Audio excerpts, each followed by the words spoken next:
Selamat sore Bapak Ibu Saudara yang terkasih di dalam Kristus. Kita kembali bertemu dalam ibadah online di BPW Anugerah dari Allah hari Minggu 13 Juni 2021. Sebelum kita memulai kebaktian kita pada sore hari ini, saya akan terlebih dahulu membacakan panggilan berbakti yang diambil dari Mazmur 138 ayat yang pertama sampai dengan ayat yang kedua. Beginilah firman Tuhan. Tuhan, dengan segenap hati aku bersyukur kepadamu. Aku akan menyanyikan puji-pujian bagimu. Di hadapan himpunan malaikat di surga, aku sujud menghadap rumah Tuhan. Sementara aku berbakti, bersyukur kepadamu atas segala kasih, kebaikan hati, dan kesetiaanmu. Karena janji-janjimu dijamin oleh namamu yang mulia. Mari kita akan bersama-sama menyanyikan NP 15. Puji Allah Bapa yang Maha Kuasa.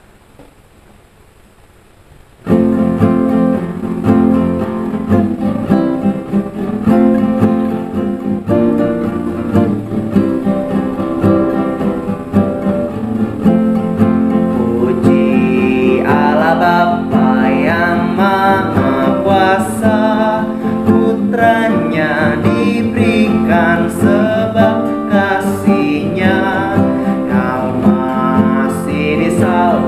Demi yang sesat, terbukalah pintu menuju selamat. Puji yang mulia, hai dengar sabdanya. Puji yang mulia, kiranglah manusia.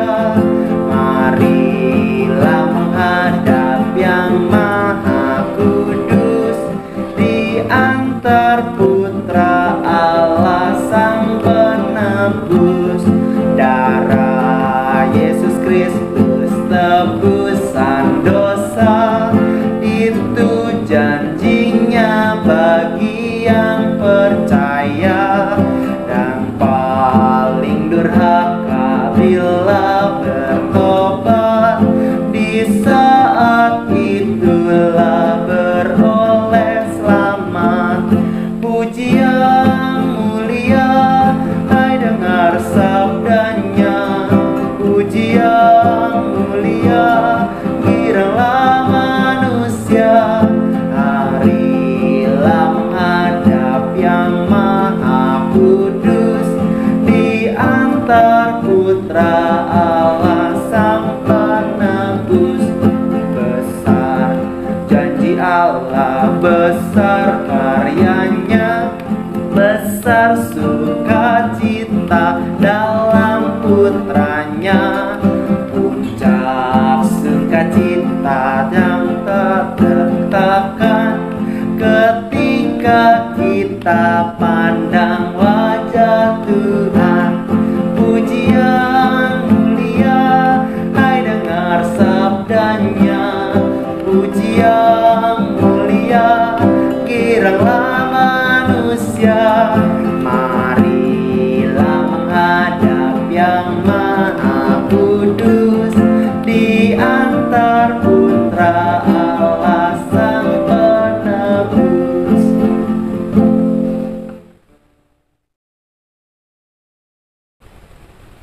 Mari kita bersama-sama terlebih dahulu berdoa. Bapa kami yang di surga, dikuduskanlah namamu. Mengucap syukur untuk setiap hal-hal baik. Engkau senantiasa menyertai kami dari hari pas hari. Kami dapat berkumpul bersama pada hari ini untuk dapat memuji dan memuliakan namamu yang kudus. Pada saat hari ini, Engkau terus kiranya memimpin dan juga menyertai kami Tuhan dalam segala peribadahan kami, dalam setiap rumah kami masing-masing. Biarlah kami Engkau terus lingkupi dengan hikmat-Mu. Biarlah setiap apa yang kami lakukan terus dapat memuliakan nama-Mu saja ya Tuhan. Terus juga kami berdoa untuk Bapak Pendeta Diki Andreas yang akan menyampaikan firman-Mu. Biarlah terus Engkau urapi hamba-Mu, Engkau lingkupi. Biarlah setiap apa yang beliau sampaikan benar-benar dapat menjadi berkat bagi kami semua, dan dapat terus menjadi pedoman dalam kehidupan kami sehari lepas hari ya Tuhan. Tuhan, berdoa juga untuk kami pada saat sore hari ini. Kau lingkupi kami dalam setiap peribadahan kami dari awal sampai dengan akhirnya. Biarlah benar-benar kami dapat mendapatkan hikmat, kebijaksanaan yang berasal dari Engkau, dan setiap berkat yang kami terima dapat kami laksanakan, dapat kami lakukan dalam kehidupan kami hari lepas hari. Ini doa kami Tuhan, di dalam nama Tuhan Yesus, menyerahkan seluruh rangkaian acara kami dari awal pertengahan hingga akhirnya ke dalam tangan kuasa-Mu. Dalam nama Tuhan Yesus kami sudah berdoa dan ucap syukur. Amin.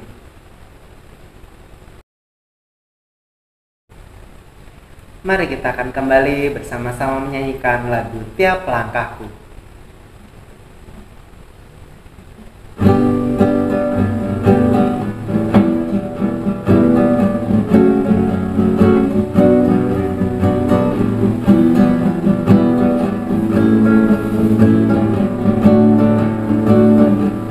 Tiap langkahku diatur oleh Tuhan, dan tangan kasih-Nya membimbingku.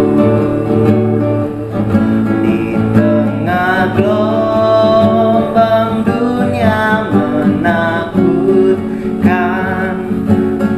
hatiku tetap tenang teguh.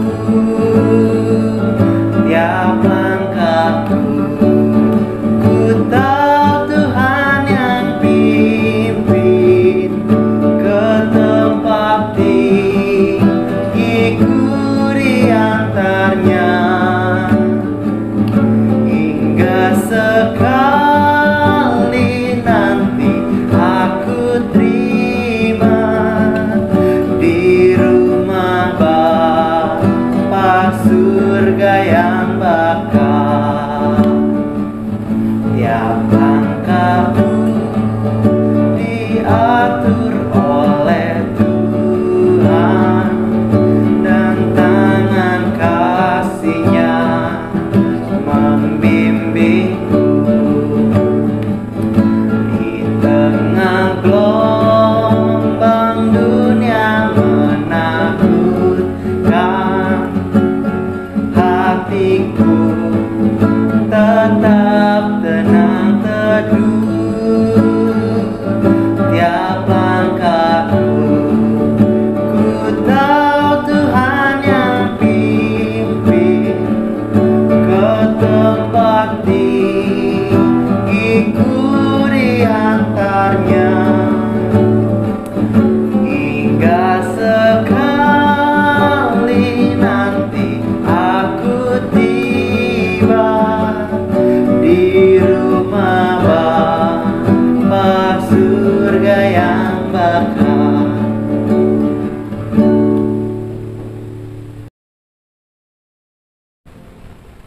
Pembacaan Alkitab diambil dari Kisah Para Rasul 2 ayat 41 sampai 43. Beginilah firman Tuhan. Orang-orang yang menerima perkataannya itu memberi diri dibaptis, dan pada hari itu jumlah mereka bertambah kira-kira 3.000 jiwa. Mereka bertekun dalam pengajaran rasul-rasul dan dalam persekutuan, dan mereka selalu berkumpul untuk memecah roti dan berdoa. Maka ketakutanlah mereka semua. Sedang rasul-rasul itu mengadakan banyak mukjizat dan tanda.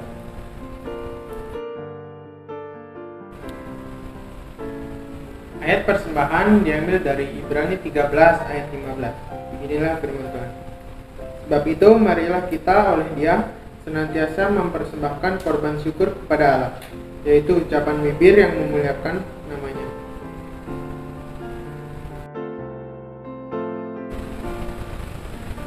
Mari kita akan terlebih dahulu berdoa bersama-sama untuk persembahan juga persepuluhan kita. Ucap syukur ya Tuhan, adalah Bapa kami, untuk setiap berkat dan juga penyertaan-Mu. Kau senantiasa memberkati kami dari hari lepas hari, sehingga pada saat sore hari ini kami dapat memberikan persembahan juga persepuluhan kami yang terbaik kepada Engkau. Biarlah terus persembahan juga persepuluhan ini menjadi bau-bauan yang harum bagi nama-Mu, dan terus dapat memperluas kerajaan-Mu di muka bumi ini. Kau terus memberkati orang-orang yang sudah memberi maupun yang belum dapat memberi. Biarlah kami terus Kau limpahkan dengan segala sukacita.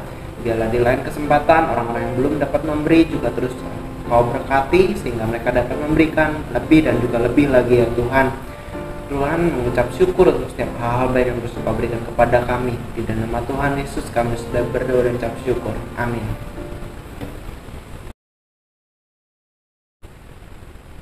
Saat ini kita akan mendengarkan firman Tuhan yang akan disampaikan oleh hambanya Pendeta Muda Diki Andreas dengan judul perikop Bertekun di dalam Persekutuan. Namun sebelumnya kita akan terlebih dahulu menyanyikan NP 171. Kita dikenali karena kasih Kristus.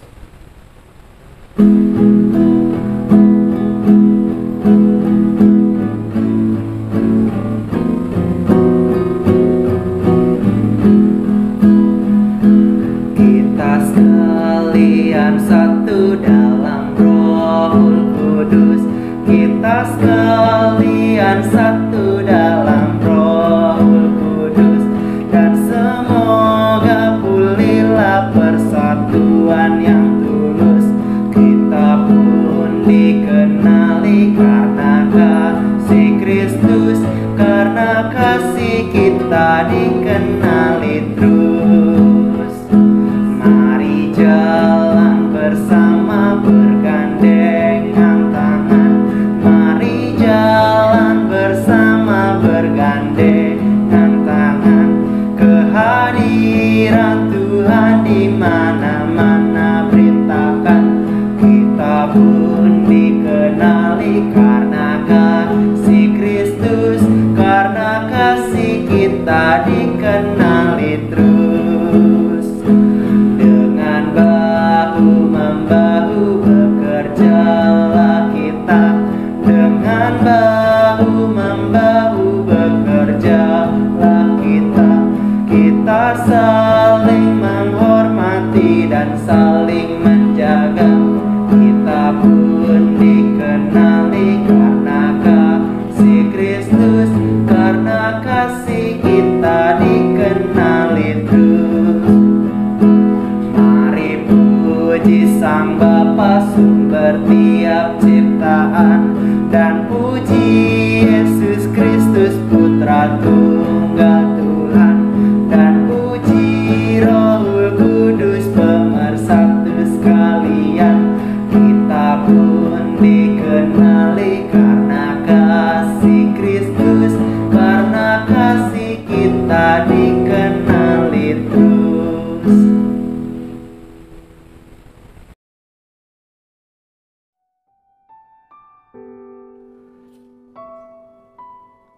Shalom Bapak Ibu, Saudara-saudara dan adik-adik yang dikasihi oleh Tuhan. Apa kabar semua kita?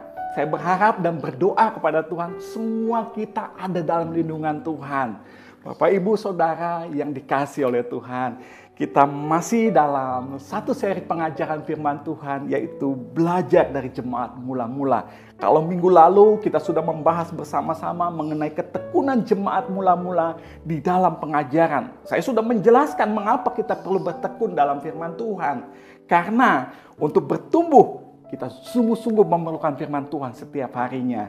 Dan pada sore ini kita akan membahas teladan kedua dari jemaat mula-mula, yaitu mereka bertekun di dalam persekutuan. Kisah Rasul 2 ayat 41 berkata, orang-orang yang menerima perkataannya itu memberi diri dibaptis, dan pada hari itu jumlah mereka bertambah kira-kira 3.000 jiwa. Mereka bertekun dalam pengajaran rasul-rasul dan dalam persekutuan. Mereka bertekun dalam persekutuan. Bapak, Ibu, Saudara yang dikasihi oleh Tuhan, saya sangat percaya bertekun dalam persekutuan masih dan akan terus berlaku sampai hari ini. Meskipun karena pandemi ini, kita tidak lagi bisa bersekutu bersama-sama secara langsung tatap muka. Tetapi sekali lagi saya katakan, bersekutu, persekutuan masih berlaku sampai hari ini. Dan kita masih memerlukannya. Karena apa? Karena untuk itulah kita dipanggil bersekutu dalam satu tubuh. Ya, satu tubuh Kristus, dan Kristuslah kepalanya. Bapak, Ibu, Saudara yang dikasihi Tuhan, menjadi satu tubuh. Ya, artinya kita ada saling keterkaitan satu sama lain, saling terikat satu sama lain. Jadi, tidak hanya firman Tuhan, tidak hanya doa yang membuat kita bertumbuh, kita juga sangat membutuhkan persekutuan satu dengan yang lainnya. supaya kita bertumbuh di dalam kedewasaan, bertumbuh dalam iman kita. Walaupun memang kita perlu akui karena pandemi ini, persekutuan kita mendapat tantangan. Ya, karena apa? Karena untuk saat ini kita tidak bisa bersekutu bersama-sama. Dan hal ini memang sangat memberi dampak bagi gereja-gereja Tuhan yang ada. Ya, tidak jarang membuat orang menjadi lemah, menjadi kehilangan gairah dalam hal kerohanian. Maleslah Pak Pendeta kalau ibadah sendiri-sendiri seperti ini.